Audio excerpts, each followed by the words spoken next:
All right, physics team, here we are. I've constructed my catapult and I'm ready to design a test for catapult 1. So I've got a marble, I've got my catapult, and I've got a few different potential targets. So the first thing I want to do actually is I've decided to use my lawn because I think the marble will stop pretty easily in grass. So I'm gonna fire the catapult. Wow, that's really good.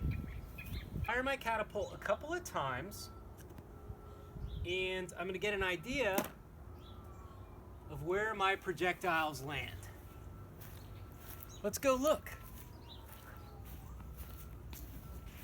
So one of my marbles landed here and the other one landed about here and then it bounced to here. So I'm gonna make a target right here.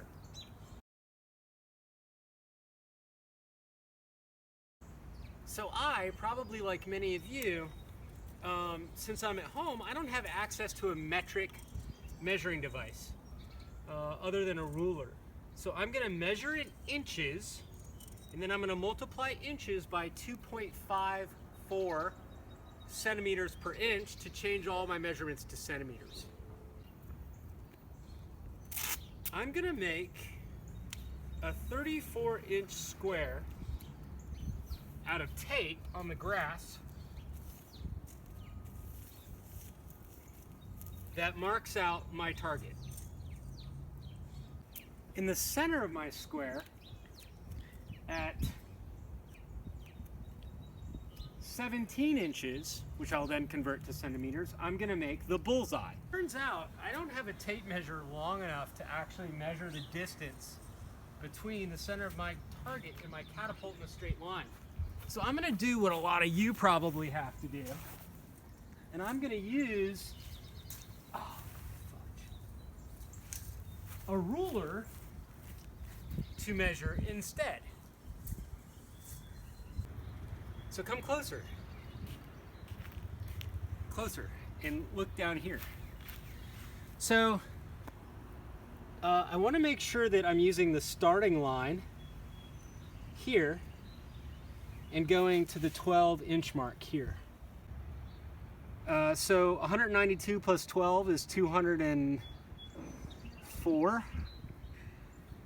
And then back to back, 12 more, 216. 12 more, 228. 12 more, 240. And then finally,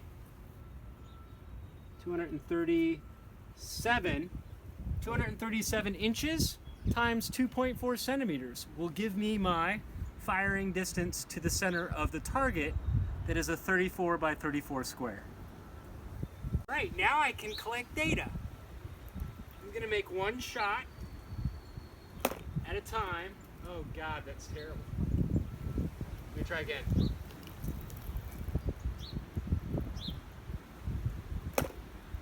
Oh yeah! Did you see that? Okay, so that one bounced and I think it landed right there, and I can measure the distance between where it hit and the center of the target, and I can measure the distance between the center of the target and where my other shot is, which was, I don't even know where. Great. All right, so I'm ready to go. Now I'm gonna show you what my Google spreadsheet is gonna look like, but there's one more thing I want you guys to measure, guys and gals, and that's the height that your marble goes. And this is gonna be kind of a guess. So I'm gonna watch it. It'd be better if I had a lab partner or somebody in my house that I can measure that with. Wow, it really rolled right to the center of the target. Okay, done. All right, so here's an example of the data sheet that I constructed to collect data for Catapult 1 and Catapult 2.